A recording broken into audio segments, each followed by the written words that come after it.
কিন্তু আছে খালি সুখ। এত ভালোবাসতেন মা আয়েশাকে। মা আয়েশা গ্লাসের যেই জায়গা দিয়ে পানি খেতেন, বিশ্বনবী ওই জায়গায় মুখ লাগিয়ে পানি খেত। মা আয়েশা গোশতকে হাড্ডি ফেলে দিলে বিশ্বনবী ওই হাড্ডিটা নিয়ে চষতে শুরু করে দিত। এক বালতি থেকে পানি নিয়ে দুইজনে গোসল করত। আবার বিশ্বনবীর সাথে সাথে মাঝে মাঝে বায়না ধরতো, মাঝে মাঝে রাগও করত। বিশ্বনবী বলেন, আয়েশা কখন তুমি রাগ করো, কখন তুমি আমারে ভালোবাসো আমি বুঝি। মা আয়েশা বললেন, কেমনে বুঝেন?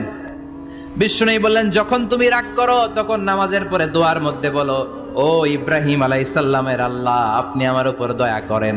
তার মানে তুমি রাগ করে আছো, আমার নাম নাও নাই। আর যখন আমার উপর খুশি থাকো নামাজের পরে দোয়াতে বলো, মুহাম্মদ সাল্লাল্লাহু আলাইহি ওয়াসাল্লামের আল্লাহ, আপনি আমাদের উপর রহমত করেন।